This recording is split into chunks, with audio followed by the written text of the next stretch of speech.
కృపయు సమాధానమును మీకు తోడయుండునుగాక. నేటి దీవెన సందేశము మార్కు సువార్త 4వ అధ్యాయము 21వ వచనం నుండి 25 వరకు. మరియు ఆయన వారితో ఇట్లనెను, దీపము దీపస్తంభం మీద ఉంచబొట్టుకే గాని కొంచెము క్రిందనైనను మంచము క్రిందనైనను ఉంచబొట్టుకు తేబడదు కదా. రహస్యమైనదైన తేటపరచబడకపోదు, బయలుపరచబట్టుకే గాని ఏది మరుగుపరచబడలేదు. వినుటకు చెవులవనికైనా ఉండిన యెడల వాడు వినుగాక అనెను. మరియు ఆయన, మీరేమి వినుచున్నారో జాగ్రత్తగా చూచుకునుడి. మీరెట్టి కొలత కొలుతురో మీకును అట్టి కొలతతోనే కొలవబడును. మరి ఎక్కువగా మీకు ఇయ్యబడును. కలిగిన వానికి ఇయ్యబడును, లేని వానికి కలిగినది వాని యొద్ద నుండి తీసివేయబడునని వారితో చెప్పెను. ప్రభు తన పరిశుద్ధ లేఖను మన వెనుకల్లో దీవించునుగాక. ప్రభునందు ప్రియులారా, ఈ వాక్య భాగం ద్వారాగా ప్రభు మనకు జ్ఞాపకం చేస్తున్న కొన్ని ఆత్మీయ సత్యాలను నేను మీదకు తీసుకుని వస్తున్నాను. దీపము దీపస్తంభం మీదే, అనగా సరైన స్థానంలోనే అది ఉంచబడాలి, సరైన స్థితిలోనే ఉంచబడాలి అనే సంగతిని మనం జ్ఞాపకం చేసుకోవాలి. ఒక విశ్వాసి ముళ్ళ తుప్పలలో కానీ లేక పనికి మాలిన స్థలాల్లో కానీ ఉండడానికి వీల్లేదు. నీటి కాలువల దగ్గర నాటబడినటువంటి చెట్టు వలె, ఆకువాడికి ఫలమించే చెట్టు వలె ఉండాలి అనేది దేవుని యొక్క ఉద్దేశం. కాబట్టి మన ఆత్మీయ జీవితం ఎప్పుడు కూడా ఫలించేది గాను వృద్ధి పొందేది గాను ఉండినట్లుగా, దీపస్తంభం మీద ఉన్నట్లుగా ఇదిగో ప్రభు సన్నిధిలో మనం ఉండాలని ఈ వాక్యం మనకు జ్ఞాపకం చేస్తుంది.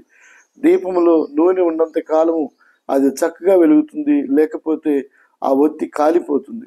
మనం కాలిపోవటం అంటే దహించబడడం కొరకే కాదు, కానీ మనం వెలిగేవారిగా పరిశుద్ధాత్మ దేవుని యొక్క సహాయంలో, పరిశుద్ధాత్మ దేవుని యొక్క సహవాసంలో మనం ఎదిగి ఫలించే వారికి ఉండాలనేది ఈ వాక్యం యొక్క సారాంశం. కాబట్టి ప్రతి విశ్వాసి కూడా బహిరంగమైనటువంటి క్రైస్తవునిగా మంచి సాక్ష్యం కలిగి సరైనటువంటి స్థానంలో నిలవబడి వారు ప్రభు కొరకై ఫలించే వారిగా, ప్రభు యొక్క సహవాసంలో, ఆత్మ సహవాసంలో ఎదిగే వారికి ఉండాలని ఈ వాక్యం మనకు జ్ఞాపకం చేస్తుంది. మరి మనము వెలిగే దీపాలుగా ఉన్నామా, లేక మంచం కింద కొంచెం కింద ఉంచబడినటువంటి దీపాల వలె ఉన్నామా? మంచం కింద కొంచెం కింద ఉండటం చాటుగా మరుగు చేయబడి ఉండడం, ఆత్మీయ జీవితం మరుగుపరచబడడం, లేక వెలుగు లేకుండా ఉండడము, పనికి మాలినతనంగా ఉండము, లేక పనికి రాకుండా ఉండము, ఇతరులకు ప్రయోజనకరిగా ఉండకపోవడము, ఇది మరి దేవునికి అయిష్టము.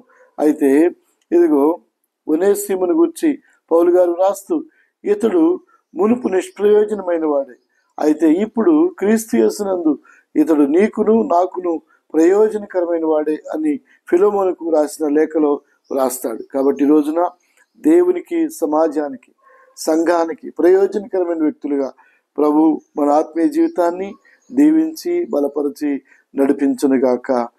Amen, amen, amen. సర్వకృపానిధి పరిశుద్ధుడైన మా ప్రభా, ఈ మాటలు విన్న ప్రతి బిడ్డను దీవించండి. మా ప్రభా, మేము వెలిగేటువంటి దీపాల వలె, దివిటీల వలె ప్రభా మీ కొరకై జీవించడానికి కృప చూపండి. మీ దయగల హస్తాలకు అప్పగించుకోవచ్చు. ఆత్మీయ జీవితంలో కలిగే ప్రతి ఆటంకం నుండి ప్రభా మేము అతని ధైర్యంగా మా ప్రభా మీ కొరకై జీవించడానికి కృప చూపించమని యేసు ప్రభా నామములో ప్రార్థిస్తున్నాము తండ్రి. Amen, amen.